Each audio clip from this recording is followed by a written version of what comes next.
Welcome to 9 Lessons of Mastery to Live a More Excellent Life.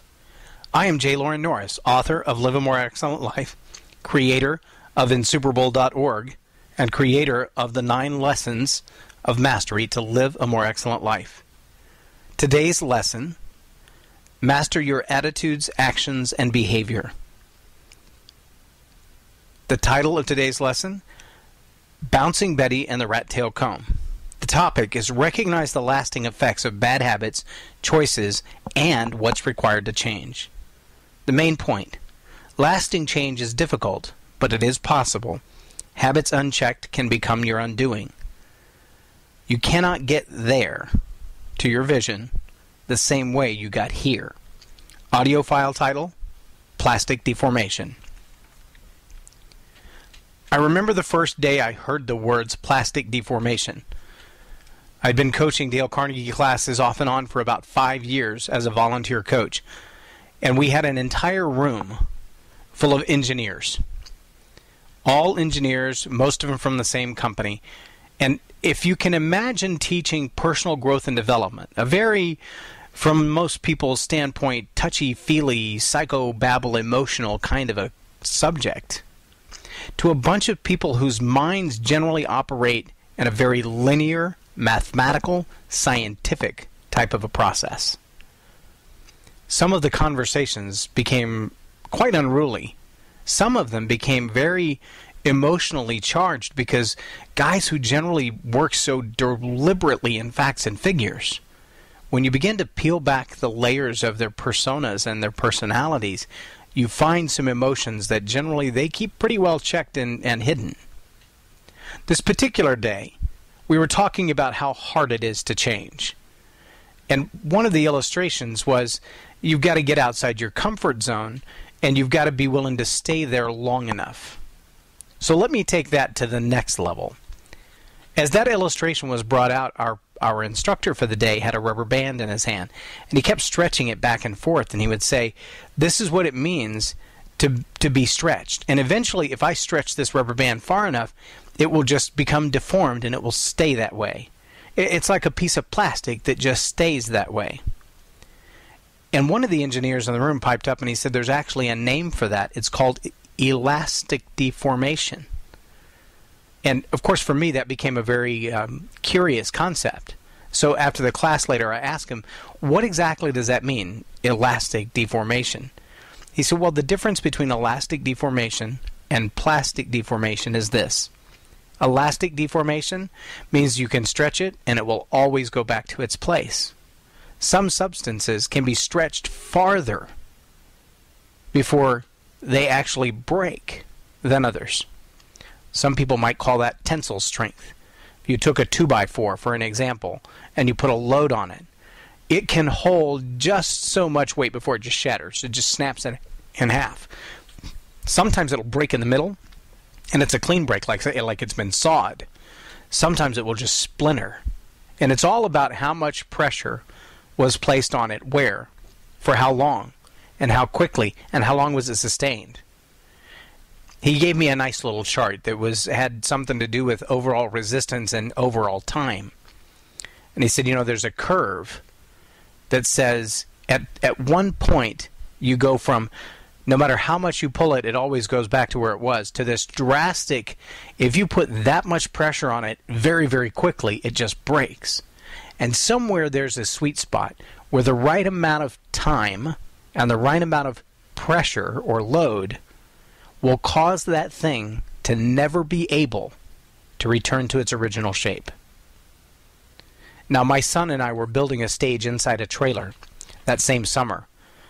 And I took a piece of plywood, and I told him, we're going to wrap this piece of plywood around that pole. A flat piece of plywood. We're going to make it in the shape of a circle. Not by cutting it, but by folding it like a taco. Of course, my son thought I was crazy. If you've ever tried to bend a piece of plywood, it doesn't usually work out well. But what we did was built a set of what you would call jigs, where we would move the wood a little bit at a time. And then right where it was beginning to show signs of stress and strain, right where the crack was beginning to appear, I would back it up a little bit, and then I would get that area very, very wet. We would pour buckets of water on it, and we would use sponges and get it really, really wet. And we just kept doing that and moving it around the corner. It took us a couple of hours. But you can see it today. We wrapped a piece of plywood in a 180-degree turn. The two ends are right next to each other, and the entire thing's only 30 inches long. We created almost a perfect U out of a piece of plywood, half-inch plywood. In our lives, we have these attitudes and actions and behaviors. We talked about some of them earlier. We've also talked about how your attitude becomes the way that you see the world. It becomes all of your feelings and emotions and actions, behaviors rolled into one. Kind of becomes the attitude that the world sees of you. You eventually cast off what you might call a vibe. You've probably been around people that you say, I just don't like the vibe that guy's giving off. Or you see a teenager like, man, he has got an attitude. You just see it all over him. You just feel it when he walks in the room. You probably have worked with those people that their negative energy when they come in the room is just, it just sucks all the energy out of the room. It's like they suck all the air out of the space. Well, that attitude is a choice. And that attitude, believe it or not, is a composite. It's a composite of what you think. It's a composite of what you think and what you feel. It's a composite of what you think, what you feel, and how you believe. And when you put all those things together and your behavior and your results, they create an attitude that becomes the atmosphere around you. And when you take that attitude and you add to it action, the results that come from that become cyclical. So let me just give you a real simple example of that. Perhaps you've heard, like I heard growing up most of my life, my mother had this mindset that the rich always get richer and the poor always go broke, and it's the rich's fault that the poor are broke. Now, that concept is, well, frankly, it's simply not true. There's not only enough wealth in the world for everyone to be sufficiently wealthy, but there are very few in capitalist societies who make the majority of their money by taking it from other people. Now, tyrants and kings of old have done that for hundreds of years, I'm sure. But generally speaking, in capitalist societies, it's not that there's only one amount of money in the world and everyone has to share that. So if I have a larger piece, you don't have any. It's that when finance expands, when opportunity expands, when capitalism expands, when society expands, everybody has more. There's no one in the world who's looking, well, maybe a mugger on the street. There's no one in the world who's looking, though, to be successful by destroying you. That's not their intent or their point. But when you operate with that mindset, when you think broke, then you're going to feel broke. Would you agree? How hard is that to see? Man, I'm always sick. Man, I'm always broke. And I never got any money in the bank. Never got any friends to hang out with. I never got anything to do. And the minute you think those things and speak them out of your mouth, and nobody wants to hang out with anybody like that. That thought becomes a feeling, becomes an emotion, which is energy in motion. It becomes your behavior. So when you think about being sick, or you think about being broke, or you think about being mad, then you feel sick or broke or mad. And then you act sick or broke or mad. And so your attitudes and your actions and your behaviors, they all kind of roll into one. And it's what you've allowed yourself to believe, the thoughts that come into your mind that you either accept or you reject, become the things that you believe. And whether they're true or not, they affect your attitude. See, it doesn't matter if you believe that you can fly. If your attitude says, I can fly, you act on that attitude, on that belief, even if most humans can't fly. See, the facts become irrelevant. It's all about the attitude. Now, if you have the attitude that you can, or the attitude that you can't, you're absolutely right.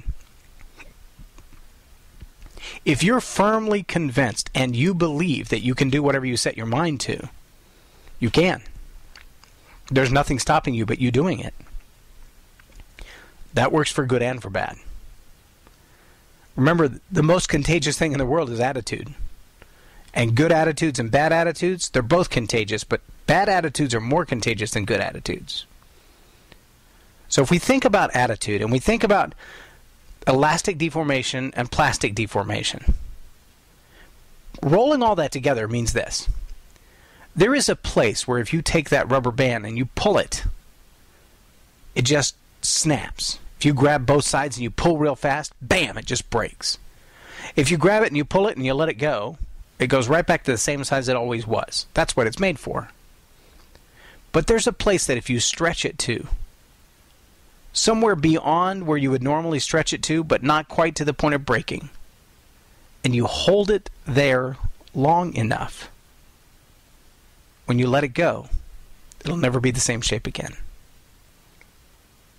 See, the difference between plastic deformation and elastic deformation is the ability to snap back to where it was before, elastic deformation, or a permanent change, plastic deformation. You want to see a real easy demonstration of this, and it's true scientifically of any substance, wood, glass, metal, straw, hay, doesn't matter. Even a piece of paper, but its tolerance is very low. Take something like a ruler or a rat tail comb. Lay it flat on your desk or against the wall or the chalkboard. Hold one end firmly and grab the other and pull it back and let it go, and pop! It's going to slam back against the wall. Why? Because elastic deformation tells it to return to its original shape. Now, if you bend that comb back far enough, or you pull it back and hold it there long enough, not only will it not snap back against the wall, but it will permanently be shaped differently than it was. Remember William James, philosopher, who said, "The greatest discovery of my generation is that people can alter their lives by altering the attitude of their minds." You can use elastic deformation and plastic deformation to change the attitude of your mind. What does that require? Well, the first thing it requires is controlling your thought life. The things that you allow to come into your head, like a grateful attitude, like saying thank you, like using manners, opening doors, having good habits, all of these things that we've been talking to up to this point, you have to decide which side of your attitude those are going to lie on. Some of them will be influences for a great attitude, and some of them will be influences for a bad attitude. You have to choose to have a positive attitude. You have to choose to hold enough pressure on yourself for a long enough period of time that the positive attitude, the good actions, thoughts, and behaviors become your norm. And again, the reticular activating system is going to kick in, and you're going to begin to see people around you who also have a positive attitude. You're going to begin to notice that around you are people who are like you. Because the law of magnetism, which is a leadership principle, begins to kick in. And when that law of magnetism kicks in and you draw around you people like you, you'll find yourself surrounded by people like that. You want to have a positive attitude if you're going to draw people around you. If you're going to influence those around you, you want it to be in a positive way. Because positive attitudes and positive behaviors and positive actions and positive feelings create a positive energy. And that's a good thing. Now let me talk for a moment about the Bouncing Betty. Again, I challenge you to go back to the ebook to read the chapter on it if you haven't done that already. But I want you to acknowledge and understand something about the choices that you make in your life. See, a lot of us have been raised with this philosophy that either everything in the world is someone else's fault. And I think it became real popular on the national stage about the time that the woman got over $1 million because she spilled hot coffee in her own lap. Let me say that sentence again. She spilled hot coffee in her own lap. There was no one who opened the window and threw coffee on her. There was no one who dumped coffee on her. No one ran into her, but she spilled coffee in her own lap. She's a millionaire, though, because the coffee was hot. case you're curious, coffee generally is hot unless you order iced coffee. My point is this, though. It's become so commonplace in our society at large to point the finger at everything and everyone around us. All the circumstances are someone else's fault. They're someone else's problem. Someone else did that to me. It's that grand victim mentality. It also really harbors, and let me not say harbor, I think that's what most people would say. I want to say festers. It festers like an infection, like a sticker stuck in your hand or a splinter under your fingernail. It's not just there. It's there and it's getting infected and it's threatening the well-being of your hand or your finger.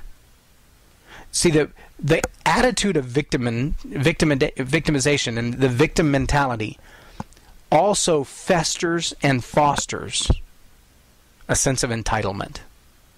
See, if I'm a victim, then you owe me. Because somewhere there has to be recompense. There has to be revenge for what you did to me. I have to get even. So whether I get even by slipping and falling in your grocery store, or I get even by the form of another lawsuit, or I get even by winning the lottery so I can wave it in your face, or I get even by collecting unemployment for 3 or 4 or 5 years rather than looking for a job, whatever that is, there's a sense of entitlement that sits on the backside of victimhood. If someone has ever done me wrong, I've got to find a way to make them pay. Now, here's the sad part about that. It's not just the victims versus the victimizers. It's not just the sense of entitlement that causes the problem. It's the long-term ramifications of that continue to ripple like negative ripples in a pond. It's like the outburst of the radiation from a nuclear device. See, it's not just the devastation and the blast zone of a bomb like that. It's the long-term effect, the half-life, if you will, of that radiology that just kills everything for years to come. See, the Bouncing Betty, before the days of the atom bomb being used, the Bouncing Betty was used for one very specific purpose. Generally speaking, a landmine kills the person who steps on it. Now, initially, there were the old trip wires where the minute you trip on it, you pull the pin, the grenade goes off, bam, blows your legs off. Or you trip over one, you fall, and then the next one blows you up. Or you step on it, and when they got a little more sophisticated, the device didn't explode when you stepped on it. It waited until you stepped off of it, and then it would spring load and explode then. With more sophisticated devices came the Bouncing Betty. When it realized that because of landmines, a troop movement never moved in a herd. They moved with one scout or 2 scouts way ahead. The very purpose was that if one guy stepped on the device, he didn't blow up 10 people at the same time when he did. The Bouncing Betty was the counterintelligence, if you will, of the day. The scout would step on the Bouncing Betty and then continue to walk. And it would delay several seconds. Then it would not just detonate several seconds later, it would jump out of the ground 3 or 4 feet and blast shrapnel up to 100 yards in various directions. It's been described like turning everything from the waist down into hamburger, and from the waist up you're still alive. What a torturous way to be destroyed. But the delay of the Bouncing Betty was because the creator didn't care. The creator of the Bouncing Betty didn't care about the scout. He wanted to destroy the entire troop. So the scout could step on and off and just keep walking. It was the troop the Bouncing Betty was after. See, in your life there are going to be those things that you do that because of the victim mentality and the sense of entitlement, you may look at it and go, I have a right to drink. It's none of your business. You're right, you do. I have a right to smoke. It's none of your business. You're right. You do. I have a right to drive 100 miles an hour. You're right. You do. It's not wise. There's a proper place and a proper time for all of those things. But see, when you are smoking a cigarette, driving your car at 100 miles an hour in traffic, and you hit my car and kill my children, your rights have become a privilege because your rights imposed on mine. And sometimes we forget that in our little scope of our world, that the habits that I may have that suit me just fine, they're none of anybody else's business anyway what I do. They have a lasting impact, like the drug addict on her baby, like the drug addict father who's starving his children because he doesn't know how to take care of them financially, or he's starving them emotionally because he's simply not there, or he's starving them from the life that they deserve because he insists on keeping them in his home, although he has no intent to care for them in the way that a loving parent would. We forget oftentimes that what we refuse to deal with, the emotional baggage that we've created in our lives, the attitudes that we've carried for most of our lives, the lies that we've believed, that we've repeated, that we've chosen to live by, that they don't just damage us. They damage the ones that we care about who are following us. Whether it's to be a good parent, to be a good role model in life, to be a good mentor to people around you, to be a good business owner serving your clients, or to be a good leader, teacher, mentor, facilitator. You've got to deal with the challenges in your life, in your attitude, in your actions, in your behavior. You've got to find the place of plastic deformation where you hold your own against that attitude until it breaks, until it changes, until you become different. Put enough pressure on yourself. Hold it there long enough until you change. Friends, don't settle for the life you were handed. Live a more excellent life.